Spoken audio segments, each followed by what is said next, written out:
몇 분은 지금의 두만강 하류 건너서 이 북쪽 지역에서 터를 잡고 생활을 하고 있었고, 그래서 조선 왕실에서는 이제 그쪽 지역까지도 당연히 조선의 영토로 들어가야 된다고 이제 생각을 하고 있었던 거죠.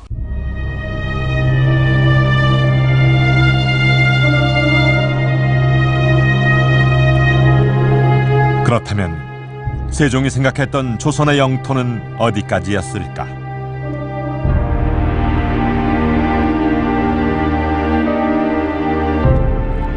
고려 예종 때인 1107년에 윤관이 이끄는 17만 명의 군사가 여진 정벌에 나섰고 구성을 쌓았다. 구성의 확실한 위치는 아직까지 논란이 있지만 구성의 최북단성 공험진을 세종은 우리 영토의 국방 한계라 여겼다.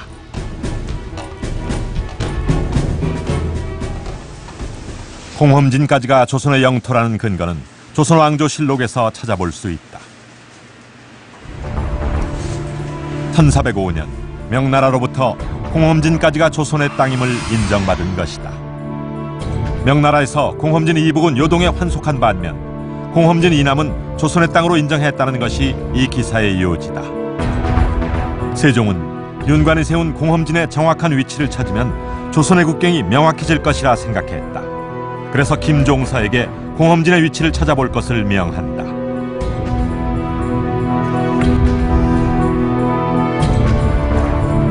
신하들의 보고 내용은 세종실록 지리지를 비롯한 조선 초기의 각종 지리서를 편찬할 때 사료로 이용됐다.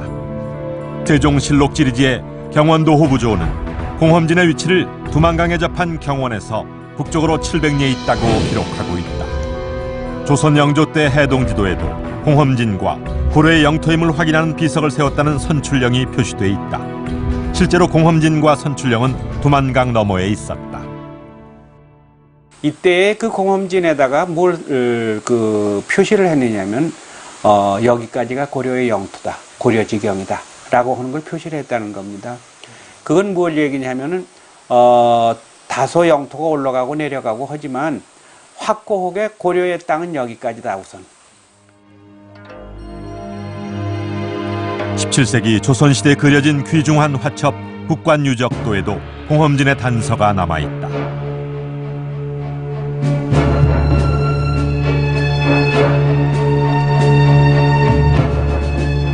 함경도에서 무공을 세운 인물들의 활약상을 그림과 글로 담은 국관유적도에는 척경 입비도라는 제목이 달린 그림이 있는데 고려지경이라는 비석을 세우는 내용을 담고 있다. 그림에는 윤관 장군의 전공과 함께 종송에서 북으로 700리 공험진에 비석을 세웠다는 설명이 있다. 고려 국경의 최북단에 있었다는 공험진은 오늘날 어디를 말하는 것일까? 정확한 위치는 좀 더 깊은 연구 과제로 남아있지만 많은 전문가들은 두만강 건너 옌지 지역에 공험진이 있었다고 주장한다. 세종이 생각했던 공험진의 위치도 경원에서 북으로 700리, 280여 킬로미터 떨어진 두만강 건너 북쪽이었다. 역사적인 연고권이 있고 또 명으로부터도 영유를 합법적으로 인정을 받았고 해서 그 공험진 이남 지역은 조선의 땅이지만 대대로 오랫동안 여진족들이 살았으니까 여진족들이 자유롭게 생활을 하며 어디까지나 이 땅은 조선이고 조선의 땅이고 대신 조선에 충성을 바치고 조선의 백성으로 살아라. 그러던 1432년 12월 결정적인 사건이 발생한다.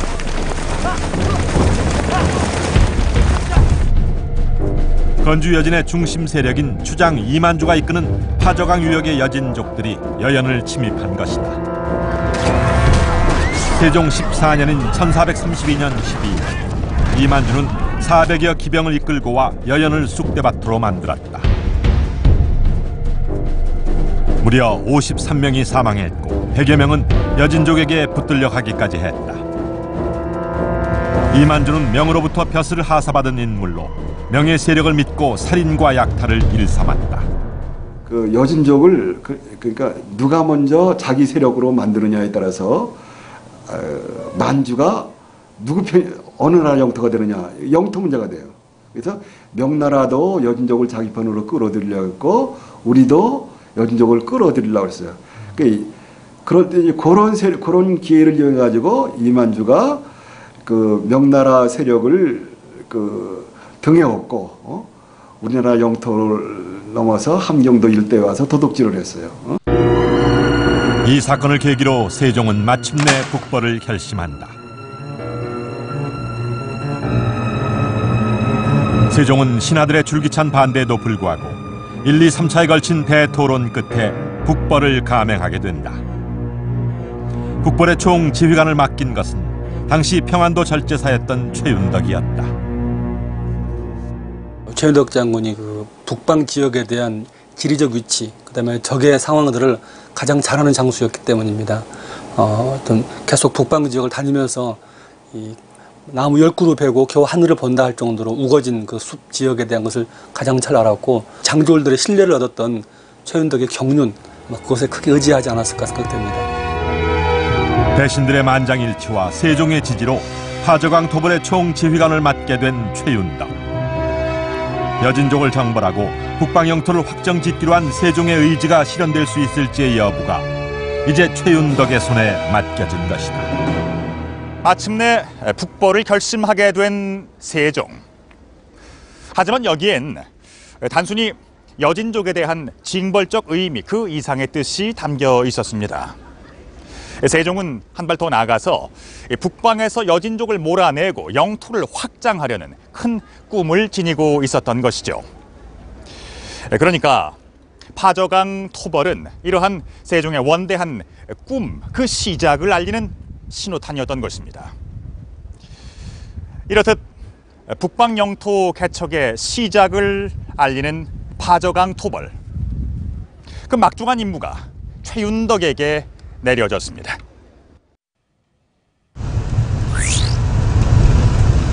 지금은 혼강이라 불리는 파저강. 압록강의 지류로 중국 랴오닝성을 흐르는 강이다. 조선 초기 압록강과 파저강 유역에는 수많은 여진족 마을이 있었다. 당시 파저강 유역에는 건주 여진의 주력 세력인 추장 이만주가 이끄는 세력이 살고 있었다. 파저강 유역에서 7개의 부락을 이루며 살고 있었다.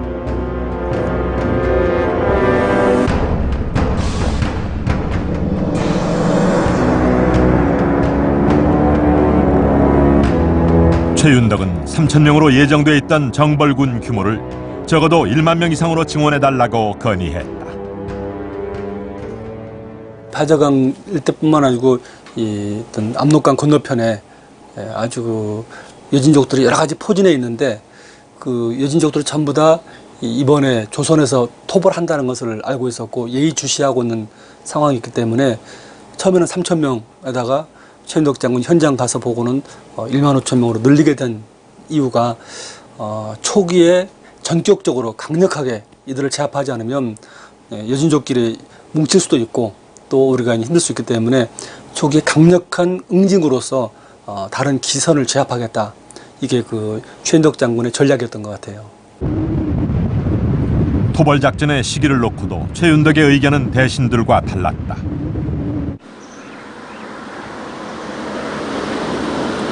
당시 조정에서는 겨울 공격설이 대세였지만 파저강의 겨울은 혹독했고 눈도 많이 내려서 병사들이 추위 때문에 겪을 고충이 예상됐기 때문이다.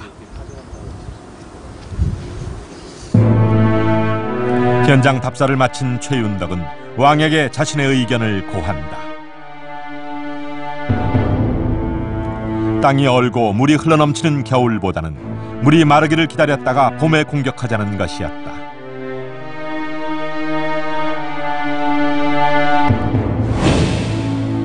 세종은 현지 지휘관인 최윤덕의 의견을 모두 받아들였다.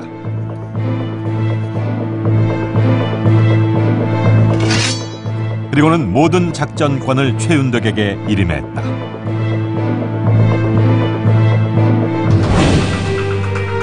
(1433년 4월) 최윤덕은 모든 군사들을 강계부에 집결시켰다. 한양에서 동원한 보병 1만 명과 평양에서 동원한 기마병 5,000명을 포함한 15,000명의 군사들이 출정 준비를 마쳤다.